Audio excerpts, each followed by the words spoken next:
Okay, so good evening, everyone. I'm very, very happy to have Dan Keown, Dr. Dan Keown, with us this evening for the next hour. Hello. Dan. Hi, Cliff. We've got, believe it or not, we've nearly got 1,200 people following this series now. It's absolutely incredible. It builds up all the way every year, every month. It just goes higher and higher. And look at all the people where they are, from USA, Amsterdam, Australia, Belgium, Jerusalem, Liverpool.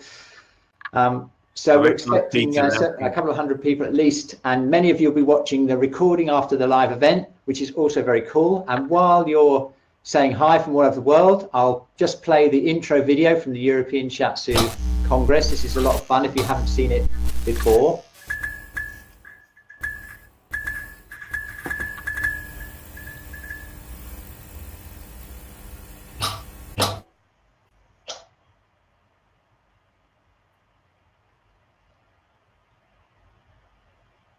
Okay, so these webinars are in partnership with the European Shiatsu Congress, and we're very happy to be working with the team there in Amsterdam, and we're putting them on once a month all the way through right up until the autumn. So before we actually see Dan's slide, I've got an little intro here, Dan. So this is him. Yeah, recognize the right person. We got the right person. Yeah. So Dan's written this book, author of Spark in the Machine, which is the best-selling acupuncture-themed book on Amazon. And he's also written this book recently, which I've also got a copy of here, The Uncharted Body. You're an emergency doctor for 20 years, an acupuncturist for 10 years. And basically, the things that stand out most for me anyway, Dan, because we've worked together, we've actually exchanged treatments, which was a lot of fun on a residential, and also we've done quite a bit of toing and froing together. The things that I find so exciting about it is it's the first time I've ever really experienced a completely convincing account of why the channels are where they are, and how their function relates with the internal functioning of the body and the emotions. And it all really is in great detail here. I mean, this book was just so exciting to read, especially having spent like nearly 40 years working in the field of shiatsu and thinking back to the 80s when I started, the early 80s, just how it was all just a load of hippie mumbo jumbo in those days. It was absolutely, the thing is, we had experiences, we had valid experiences of Ki, of the channels, and we knew that something was happening, but there really was a great lack of convincing information about what's going on at an anatomical level. And I think the subtitle to this, How the Science of Acupuncture Explains the Mysteries of Western Medicine, is just a great thing. So yeah, that's the intro. Do you agree with any of that? Well, yeah, more or less still correct? not going to disagree with such a flattering intro. That's great. Yeah. Yeah, exactly. I mean, I started to learn acupuncture, back when I was about 15, my grandma used to talk about it, or she talked about it. And yeah, so it was all very mysterious. And I remember buying The Web That Has No Weaver, it seemed to be more mysterious after reading that, what you could read of it.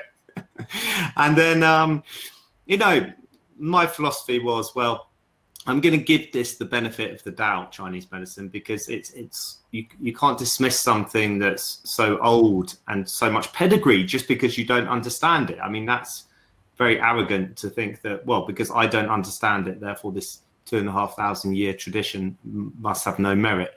So, but it did get to the point where after doing a degree in Chinese medicine, degree in Western medicine, I did come back from clinic once and turn around to my wife and say, God, maybe it doesn't work. Maybe there is nothing to it. Maybe it is a load of baloney. After I've just spent 3-4 years and thousands of pounds training in it. And she said, "Oh no, well you can't say that. You can't say that." And she's way more skeptical about it than I am. And I went, "No, you have to kind of be willing to say that, And then just shortly after that, I discovered Wang Juyi's work. Professor Wang Juyi, sadly, is no longer on this earth, and he was just so simple in terms of his understanding, and that's kind of what was the light switch. You know, when he turned around and said it's the spaces in the body that is where the channels are, and hence why I always use the word channels. I was like, well, that makes perfect sense. As somebody who I'm not a surgeon. People sometimes accuse me of that. I'm an emergency doctor.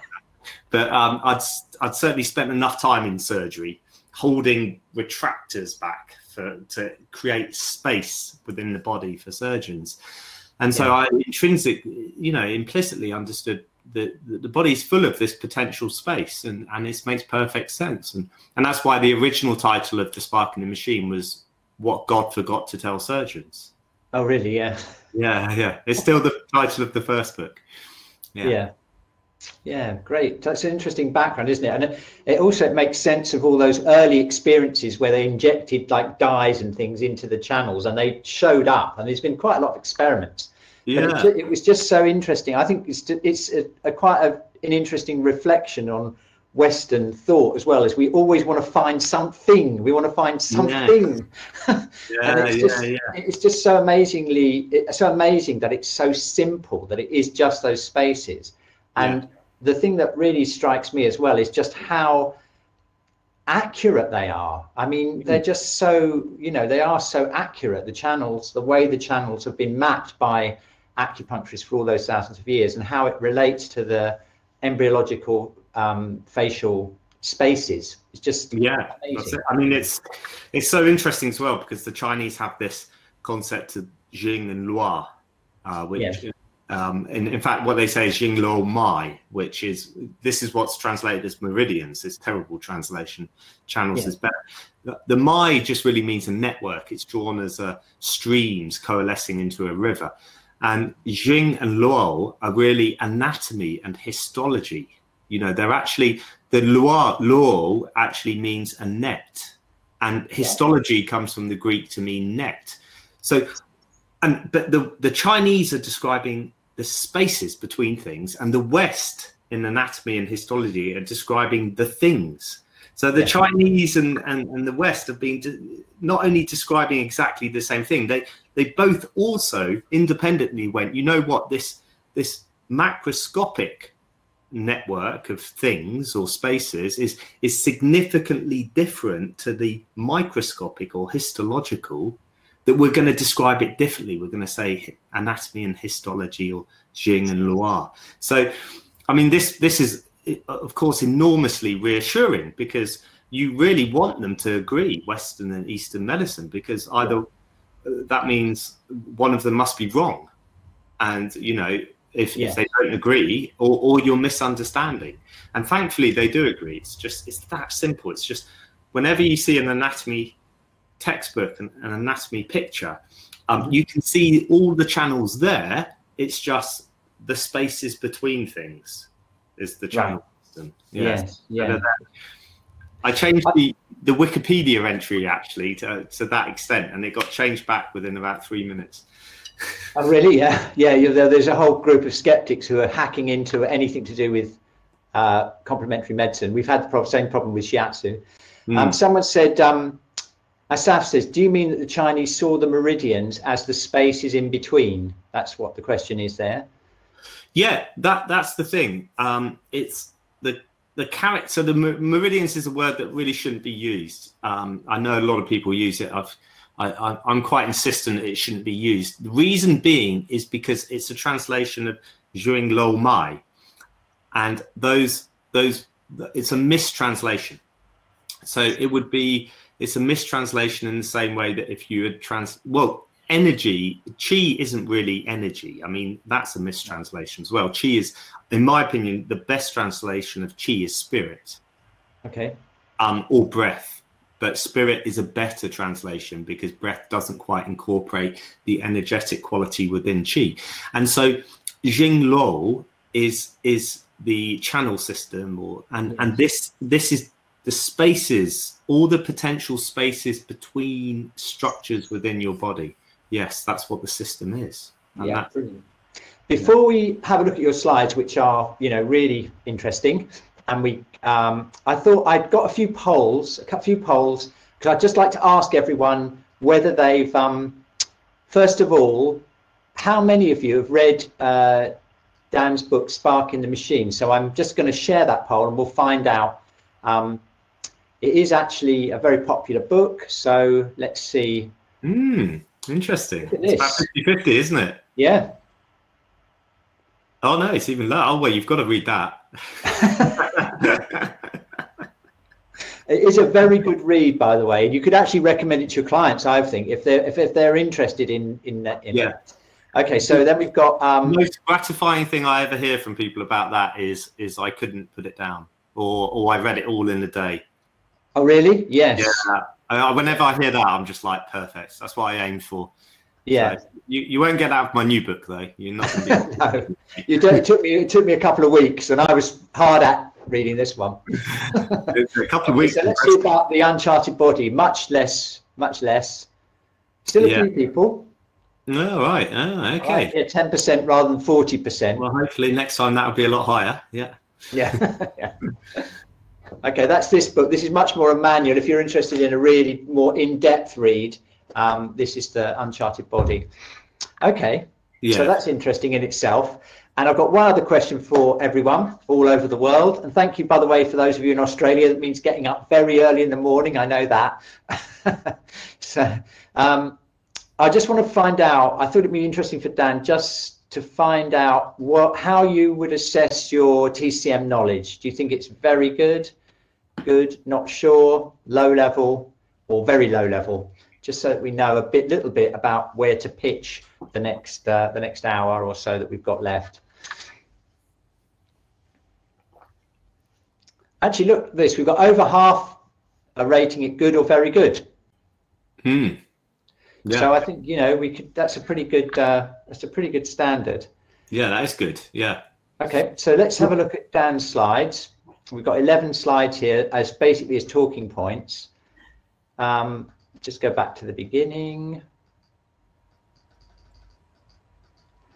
We were looking through them earlier. So here we are. That's the first slide. Oh, it was there. Hang on a minute. There we are. That's it. That's the introductory slide. And it's the 6 levels of basic understanding. Yep. So the first thing I'd say about this actually is levels is a word that and you could also use 6 divisions. I'm starting to move towards 6 divisions because that creates within it a sense of a wholeness. So that it's a division, a part of a whole. So you could also think 6 divisions. So this is really important. 6 divisions will massively simplify your understanding of not just Eastern medicine, but Western medicine as well. These divisions are coherent with Western understanding of the body. Right. And they really simplified things. And I don't know how much, so you've got 44% of people or over half people are good or very good. So the divisions have to be described in terms of the Chinese words because there's no English comparison. And they are Tai Yin, Tai Yang, Yang Ming, Xiao Yang, Tai Yin, Xiao Yin, and Shui Yin. And those are the 6 divisions. Yes. So sometimes you see them translated as sunlight yang and lesser yang and things like that, don't you? I've seen that. Yeah, I think there is some people say, oh, these are just a reflection of how the sun hits the body. Yeah.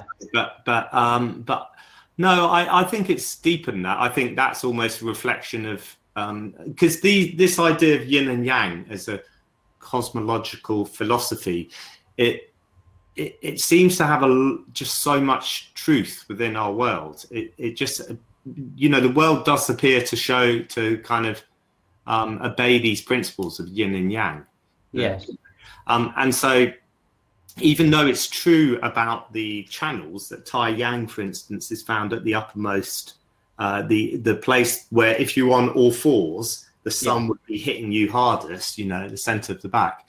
I think it's more equally, it's just that's where the channels are anatomically, and that these cells that correspond to that channel, which are the neural crest cells in embryology, they're just really powerful energetic cells.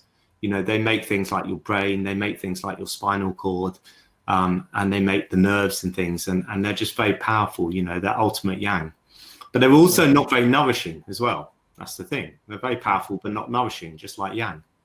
Right. So Maria asks, could we say that besides that everything around us is energy, or yin and yang, I suppose, are the channels some special area of functionalities regarding energy, ki, or spirit? Yeah. So what I'll do is I'll just I'll break the channels down. Yeah, exactly. Yeah. So the next slide. So this is, so basically the problem with embryology, understanding the body through embryology, is that everything is occurring very, very small. And it actually, embryologists struggle to find out what's going on. They really do struggle, because it's all occurring at millimeter, everything that happens in the interesting phase of embryology is occurring when the embryo is unbelievably small. It's just a millimeter or two in size. And they just don't quite understand how it's all working. So with my new book, I thought, how could we explain this in a different way? And I thought about, well, you know, we came from animals, we are animals, and if we can understand how more primitive animals work, that will give us a kind of grounding in how we work. Yeah. And so I thought, well, what's the most primitive animal out there? And I fell on the jellyfish, and it turns out, thankfully, that we are all evolved from jellyfish. Jellyfish was a common ancestor of every animal on Earth. So it's so the jellyfish is a valid place to start in terms of understanding how bodies work. Yeah. Okay. So the jellyfish has got, you know, 3 layers effectively. It's got 3 divisions. It's got an inside, which is the stomach. It's got a middle layer, which allows movement. That's the jelly. And in fact is composed of water and collagen, and basically corresponds to fascia within humans. Okay. And then it's got this outer layer, which forms the skin, but also allows the jellyfish to excrete poisons like ammonia. Yeah. So it's a bladder. So the skin is also a bladder. So we've got these 3 divisions, 3 layers. Now, the interesting thing is that the inner and the outer layer, which is the stomach or the digestive tract, and the skin and bladder, those type of cells, we also have exactly the same type of cells within our inner layer, within our intestinal tract, and on our skin as well. They're derived from things called endoderm and ectoderm. And so these 2 divisions are consistent, and the complexities of exactly how our bladder form are quite complicated, but effectively the bladder is formed from the skin still. So incredibly, your skin burrows in to form a bladder. Right. Yeah. And in fact, earthworms urinate onto their skin. Oh, do they? I didn't know that. Yeah, not many people do. They're called nephridiopores. Oh, right. Yeah, and they also have sex through their skin as well. Oh, really? Yeah, yeah, I've seen it. I remember talking about bladders. I remember the segment thing that you drew with the little mini bladders all down the bladder channel. Yeah, exactly. Yeah, that's it. So yeah, because as I said, earthworms also have sex through these tubes as well. Now, what happens is as the organism gets bigger. So the jellyfish has this problem, yeah, and the problem is that in order to get nutrition from the inside to the outside, yeah, because those cells on the outside, they may be the skin, but they still need nourishment, and they need nourishment from effectively the jellyfish. Now, the nutrition has to diffuse across the middle layer, which is called mesoglia, which is basically the jelly, yeah, yeah. And so you have this, the jellyfish has this problem, like that as the bigger the jellyfish becomes, the further this has to diffuse across. So effectively, it has to slow down. That's why in cold water, you get much bigger jellyfish than in hot water, because they're metabolically slower. Oh, right. Okay. So it's got this diffusion problem. It just can't get nutrition that far away from its primitive stomach, drawn in yellow here. So what more advanced animals do is if you go to the next slide. Yeah. And the one after that. And the one after that. You can see it. More advanced animals get this very primitive heart that starts pumping fluid around in that middle layer. Right. And that allows the skin to get a little bit further away. And these animals are things like flatworms. But they aren't that successful, really. That this isn't very successful. The reason being that this is called an open vascular system. Right. And basically it has problems because you can't get high pressures within the pumping system. Right. Okay. Yeah. And so this flatworms are things like tapeworms. Basically, flatworms. The flatworms that still exist nowadays are pretty much all parasites. Oh, really? Whoa. Yeah. Yeah. But more advanced animals, pretty much every other animal became more advanced than this and said, okay, we're going to have a heart, a proper heart. So we go to the next slide. Yeah. So then we have like a heart. You can see, I mean, this is a stylized picture of the 6 divisions. So the heart in red, it can pump nutrition from the intestines in yellow around the rest of the body.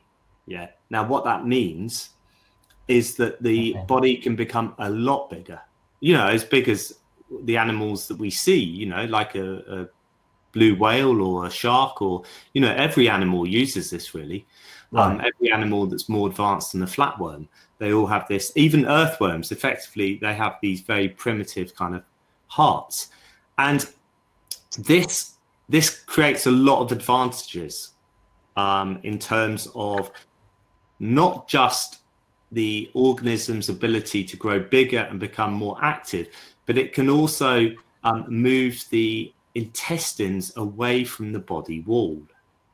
So they can effectively float in what's called a mesentery and float in the abdominal, in the abdomen. And you can see that there. It's like pendulous. It's sitting like a chandelier. So the yellow again is the intestines. Yeah.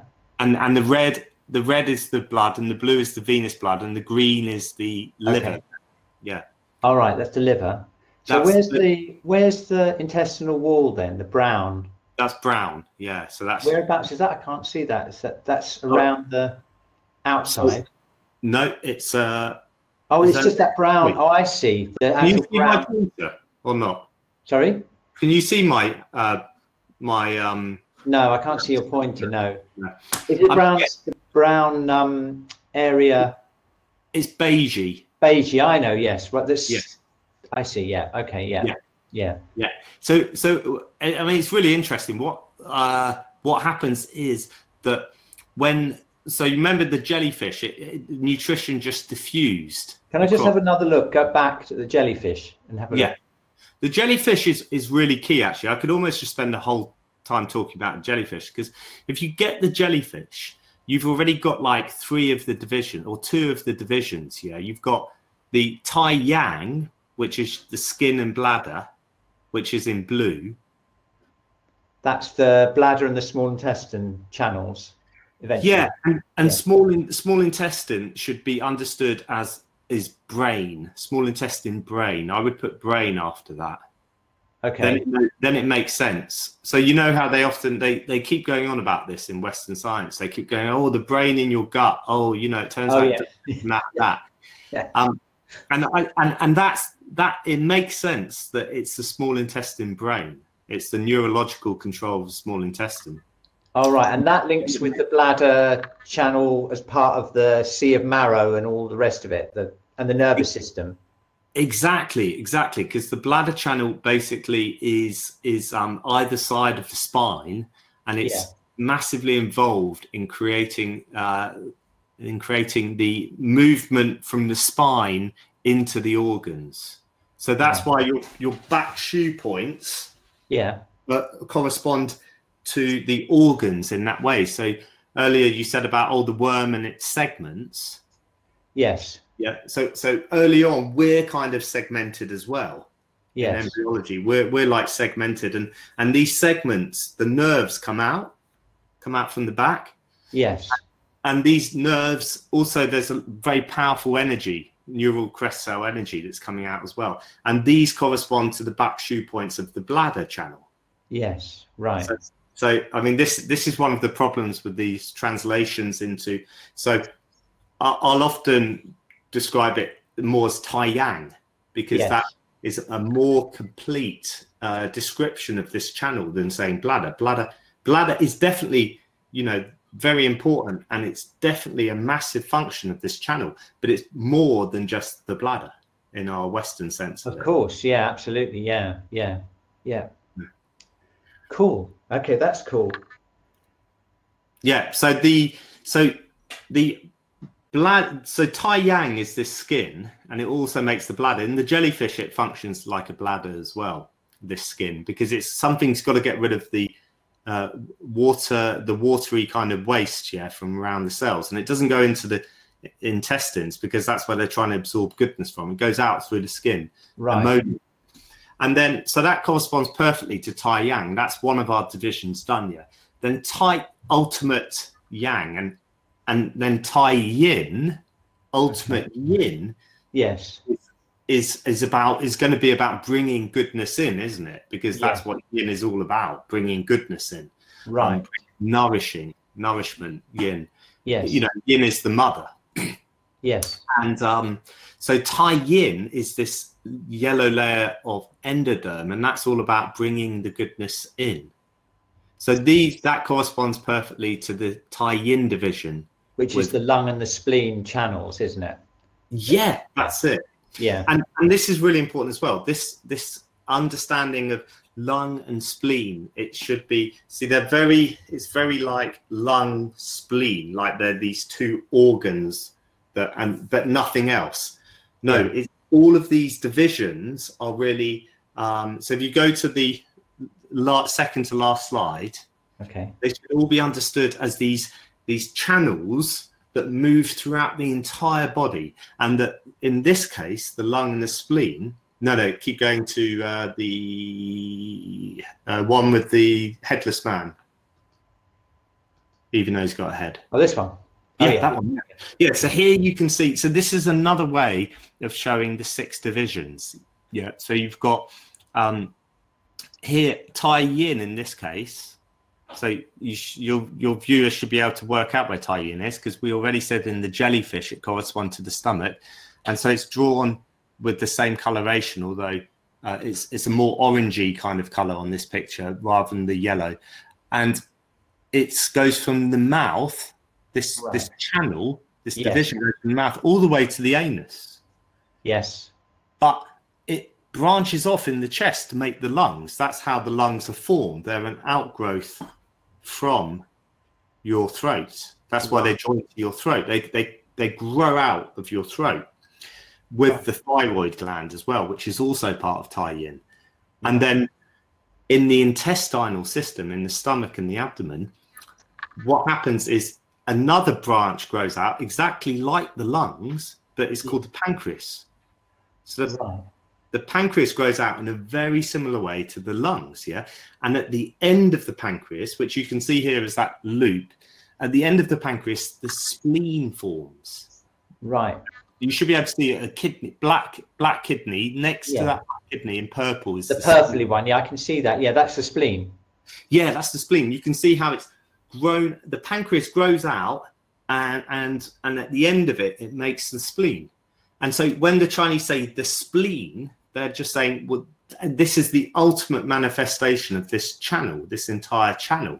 Yes. So, like, need to think beyond two-dimensionally in terms of lung, spleen, and think the lung and the spleen are just the ultimate manifestation of the energy of this channel. Yeah, but all of this channel. So the glands within my stomach, that release acid, they're also part of Tai Yin. The glands within my small intestine that that absorb goodness, or not the glands, but the cells that absorb the goodness, they're part of Tai Yin as well. Yes.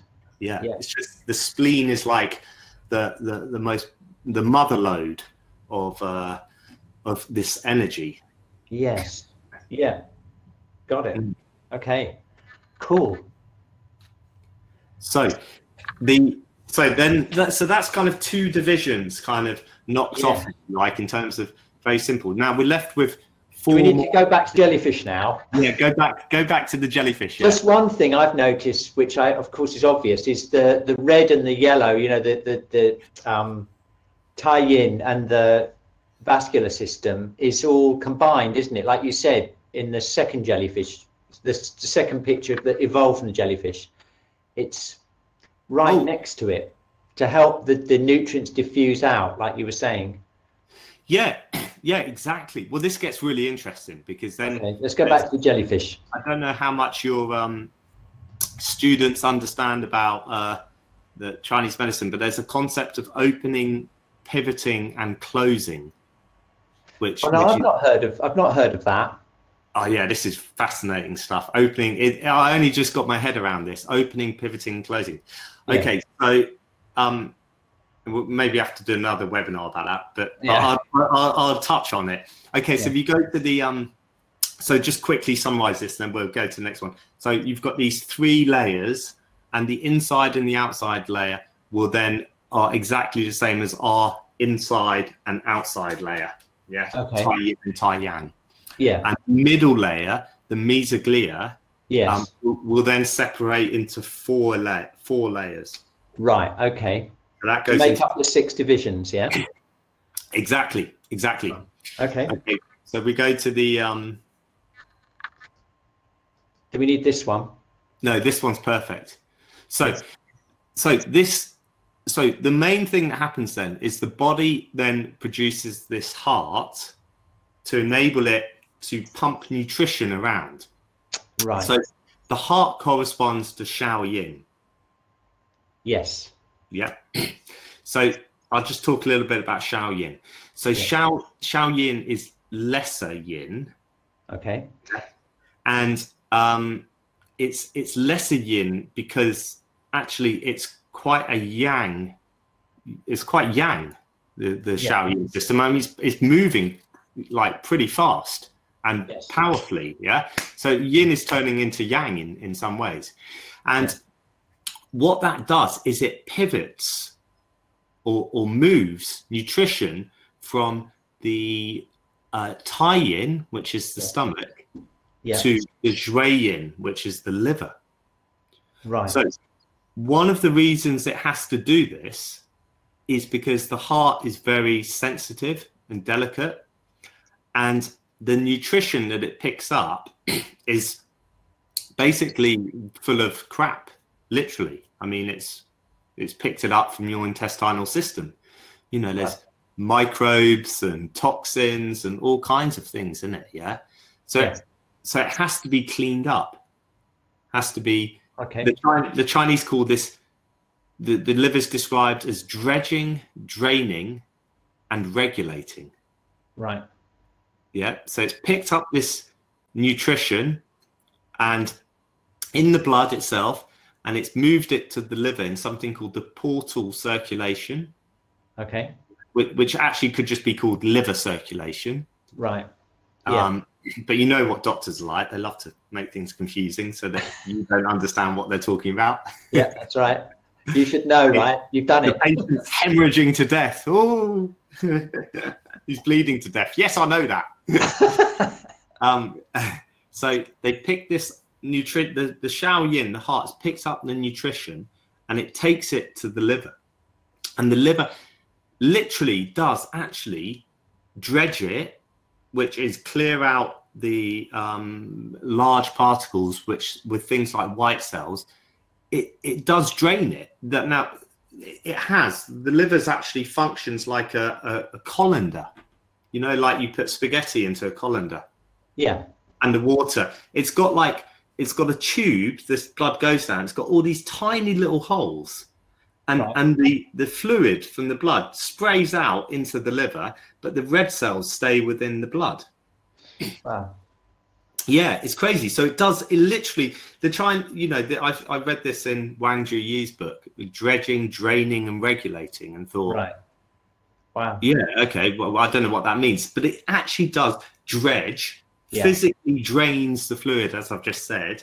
Yes. And then once that fluid has gone into the liver proper, once it's drained it, then it regulates it. And that's the function that we all know about with the liver, you know, when we say it detoxifies and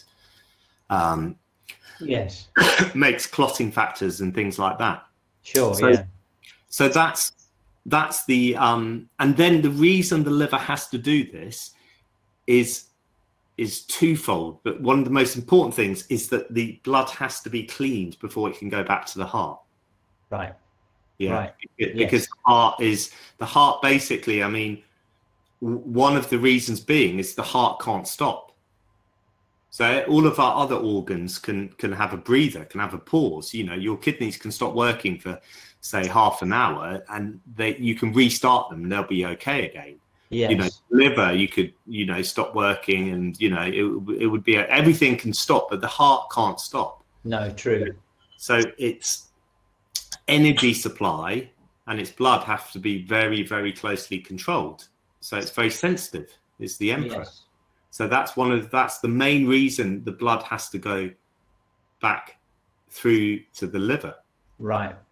And I guess also because the relationship with the tie-in and the circulation is the oxygenation of the blood, I guess, isn't it? The lungs bring in the oxygen. Yeah, I've really thought of it before, but it is essentially the same process in a way. You're taking in air and food. Yeah. It's what the Chinese call postnatal qi, isn't it? Postnatal qi is formed by food, essentially, combined with the qi from the heavens. Yeah, that's right. Yeah, this circuit also works almost a bit in reverse in terms of the lungs. Exactly. I mean, you've got the heart pumping blood to the lungs, picking up oxygen, exchanging carbon dioxide. Yes. And the function of the liver there is really the function of the pericardium, which again isn't just the physical pericardium that we understand in the West. It includes, it's this entire division, this entire layer within embryology, which is known as the coelom, the body cavity. Yes. And it's very interesting. This coelom divides itself up into three early on. The diaphragm is what separates it. Yes. And then it surrounds the heart, the pericardium, surrounds the lungs, the pleural cavity, and then surrounds all the organs of the abdomen. You can kind of, that's drawn in the coelom. But it also invades into effectively the digestive tract to make the liver. Right. Yes, that was one of the things that really impressed me with this book, was just because I'd never really clocked how the pericardium and the diaphragm and the liver, which is so often connected in clinical practice, aren't they? It's something you see again and again. I never really understood how they fitted together embryologically, but it's just as plain as day when you see them, when you see how they're formed. They are essentially one system, aren't they? Yeah, it's one cavity that's been divided up to make the diaphragm. And then also, I mean, when I found this out, it just blew my mind that this same cavity then invades into what will become the uterus and forms the endometrial lining. I was just like, holy moly. So liver blood, when the Chinese say, you know, your menstruation is liver blood, you see, this is language. It's like, it's absolutely spot on. The same thing that forms the liver makes the endometrial lining. And that explains all of those liver pathologies of menstruation and all that kind of thing. Yeah. And of course, this channel, this cavity that makes the liver, it's a continuous cavity. So there's a direct connection from the liver to the menstrual lining from the menstrual lining out through the fallopian tubes down into the legs, into the liver channel. Liver channel, that's right. Yeah, yeah. So when you stick a needle in down at liver 3, you are creating a physical anatomical connection that you can actually show quite easily that there is this connection all the way to whichever part of the liver channel you want to show that connection goes to. Right. Yeah. Yeah. So I mean, that's like you were saying at the beginning. These divisions, these are you know, they provably exist, and they clarify things. They make things so much simpler and so much more complete. Yeah. So just to summarize before we go on, just so I'm getting it, because I can't believe it. It's becoming clear just talking to you. It's always so much. It's so great to talk to you, because I did read this book from cover to cover. But just to summarize, you start off, if you go back to the very first jellyfish picture that we saw, it's very simple. You've basically got an outside, which is basically like what we call the bladder or the skin, and the outside. Yeah. You've got the inside, which is basically taking in the food, breathing. And then between that outside and that tube that goes through, you've got this middle bit. Yes. Is it the mesoglia, is it pronounced? In jellyfish, it's called mesoglia. Mesoglia. Okay, mesoglia and jellyfish. And that's the bit of the jellyfish that then develops out into the other 4 divisions, yeah? Yes. Right. Yeah. Okay, cool. And the primary thing they're trying to overcome basically is getting nutrition, as far as I can tell anyway, is getting nutrition from that inside to that outside. Right. Okay. That's one of the ways in which you can just understand why you need these 4 layers. Right. Okay, cool. Asaf's asked a question. He said, clinic-wise, the central axis of the 6 divisions is the heart, intestines, and the liver. And people are already starting to, already answering him. You know, you can just go and have a cup of tea while they sort it out themselves. There's enough of them. There's enough people listening in. I think we can just take a break for 10 minutes. He's asked, and Catherine just said, the mouth, intestinal system, liver, down to the anus. Well, you've got the tube. You've got this tube here, the yellow here. That's definitely the whole digestive tube, like we were saying, which then branches out into the spleen and into the lungs. And then if we go back to this one again, this one has actually got all the 6 divisions, all the 6 levels in it, hasn't it? Yeah. So is there a way of getting a pointer here, Cliff? Actually? No, there isn't, I'm afraid. Not on this. Not on this. No, if you look at this, so if you look at this picture, there you've got, like I said at the beginning with the jellyfish, you've still got your outside and your inside. Yeah. So you've got 2 divisions. That's the blue and the yellow, right? That's it. Yeah. Blue, dark blue, and yellow. Yeah. Yeah.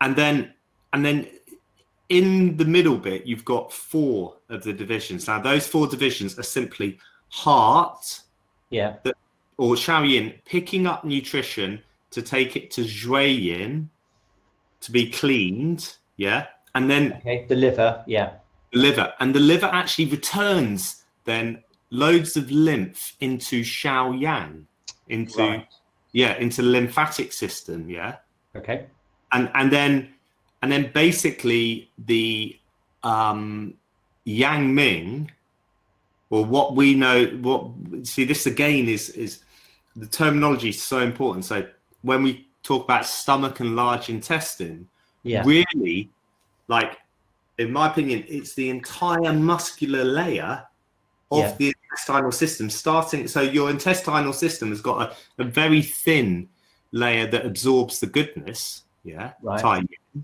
but then it's got a thick muscular layer deep to that, which has a number of functions. Mainly it's protecting this very delicate layer on the inside that's absorbing goodness, because it's very delicate, and that's Yang Ming. So so when we talk about stomach and large intestine, really it's the Yang Ming. It's this muscular layer.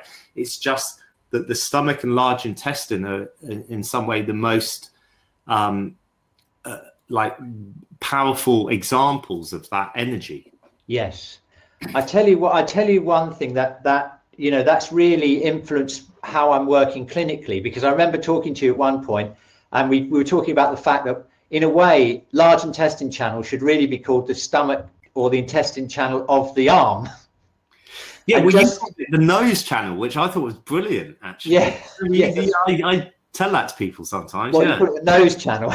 Yeah, nose channel. I think it's a great name for it. Yeah. And certainly when you're... It's like, yeah, just the language is so important. When we just say large intestine, we think, oh, it must be. But actually, even Wang Zhuyi said, oh, he tends to use that more for upper problems. Yes, yes. And I must say that I do use the large intestine channel for all kinds of digestive things, as well as clearing the head, clearing out the head. And it's one of those things where clinically, if you're working on a digestive issue, even IBS or something like that, maybe even diverticulitis, and you can feel the heat, often on the body, so often you can do such similar techniques on the stomach channel and the large intestine channel. It really does have this visceral feeling of being this part of the same system. You know what I mean? And it is. It is. That's because it is. That's why. Yeah. And that's the beauty of like the 6 divisions, and it just makes things so much easier to understand. Yeah. And they can all be. I often, like when I teach, I'm like very keen on keeping things simple, and I'm like, because you don't need to worry about making things complex, because that will happen, guaranteed. Yeah. So actually, you want to focus on the opposite. You want to focus on keeping things as simple as possible in your mind, and with that in mind, the Tai Yang is simply the skin and the bladder. Yes. The Xiao Yang, is simply the fascia itself. Okay. That's what we call the triple burner and the gallbladder. Yeah. Exactly, which is a better name for fascia than fascia, because triple burn is purpose built around this concept already. So Xiao Yang is fascia and lymph. Yeah. Okay. Yang Ming is the muscular wall of the intestinal system. Yes.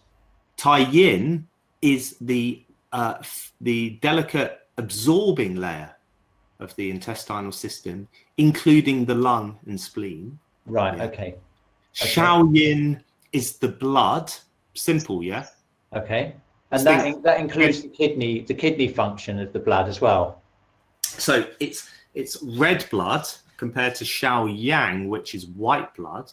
Yeah. Okay. So Xiao Yin, both of the Xiaos are blood. Xiao Yin is red blood, which includes the heart and also the kidney function of regulating the pressure of the heart. Right. Okay. The key thing the kidney really does is regulate pressure. Right. Yeah.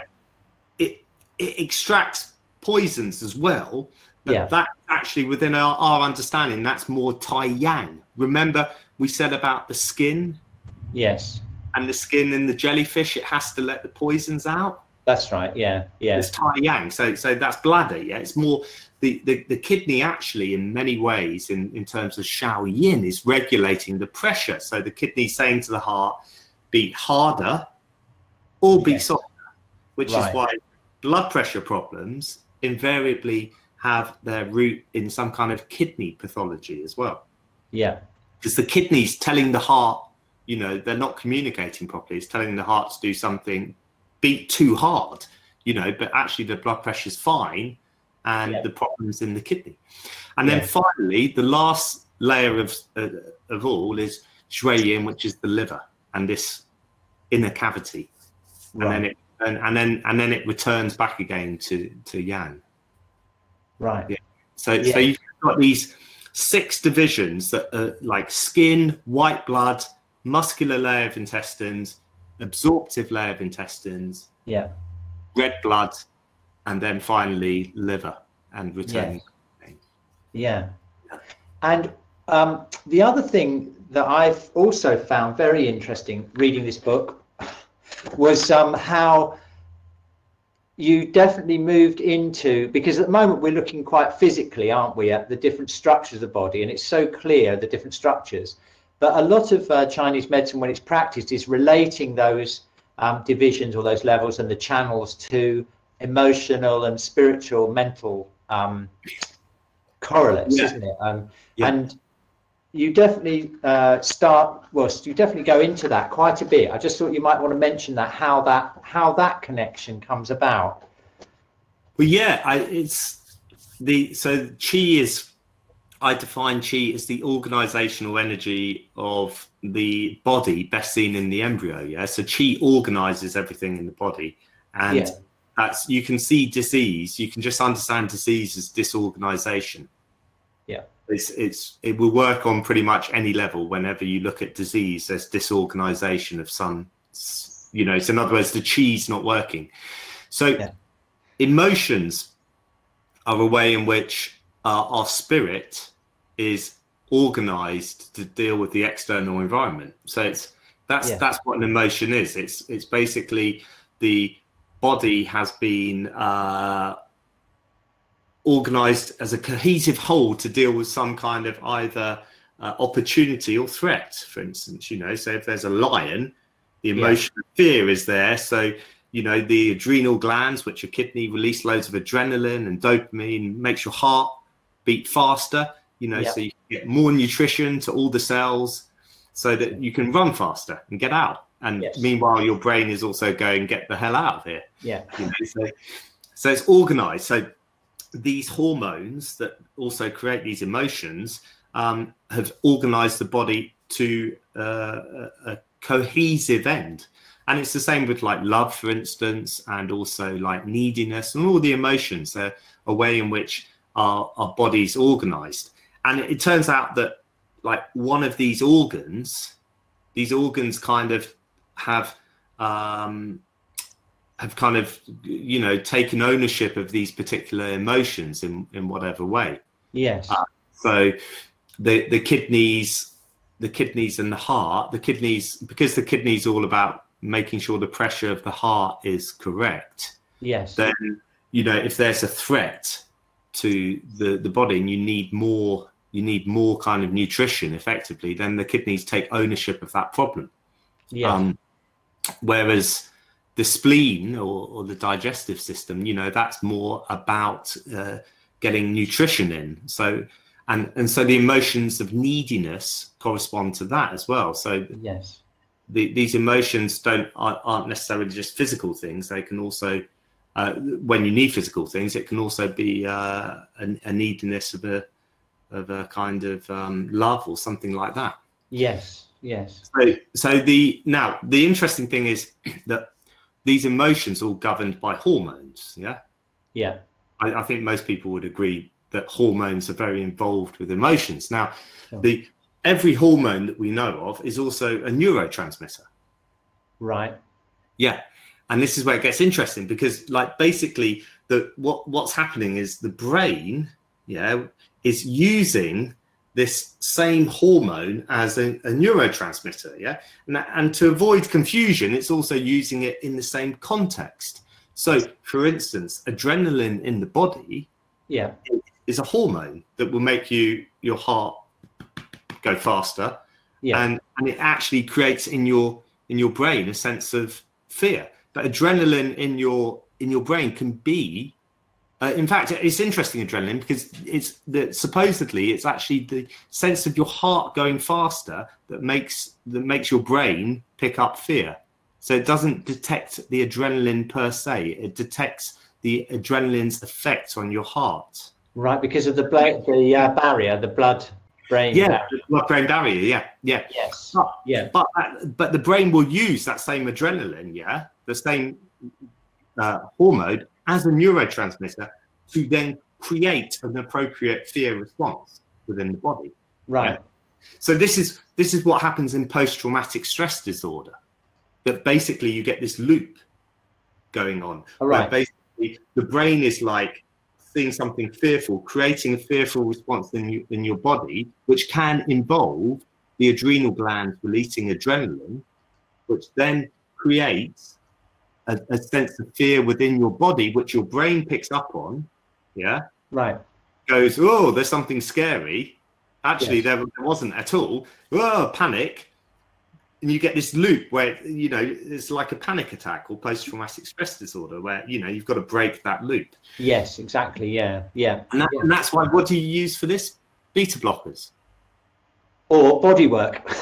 Yes, yeah, exactly, yeah. Ideally, you want to use. I mean, we did an online course on stress and trauma about a year ago, and I did a lot of research. And there's, and basically, like Van der Kolk's book, and all these top Western medical people have been studying it for decades.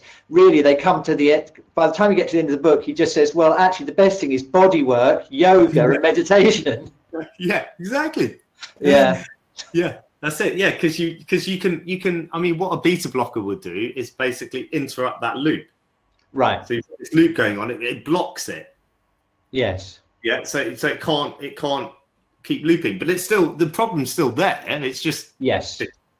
I mean, that's the thing about body work, I think, because what it does is it basically, acupuncture or shiatsu is basically regulating the entire system, so that loop isn't just being suppressed; it's actually being resolved at a much lower, not lower, but I mean a much more fundamental level in the body energy, isn't it? So all of the so what the brain is doing is basically governing, picking up on what's going on in the body, and it's smart, it's clever, it's evolved with the body, it's part of the body, so all of these hormones that create emotions, it's also using them as neurotransmitters, and it is keeping the whole thing cohesive, so that, for instance, serotonin in your body is all about ensuring that you get the right nourishment, and serotonin in the brain is all about contentment and nourishment as well, which is why so for instance it's actually all about feeding hierarchies. These serotonin reuptake inhibitors, why they make you feel better, is because they trick your brain into thinking you're in a higher place in the feeding hierarchy, a pecking order. All right, so they basically work on the spleen channel then. And so if you're basically in this, we're social animals. If in a social situation you're at a higher pecking order, you just feel better. Right. That's just, they've shown that over and over again, that you just feel so much better because you're just like, you can have exactly the same situation, but you can like, oh great, I'm the chief. So suddenly you're like, we're still living in the dungeon, but I'm the chief of the dungeon. But you're happy, aren't you? Yeah, exactly. Okay, believe it or not, the time has flown past. It always does on these webinars, and so we've only got like 3 minutes left. Oh God. Yeah. I feel like I should put a plug for my book, actually. So definitely. What I'm gonna do is I'm gonna send out. Let me see if I've got something. See some questions.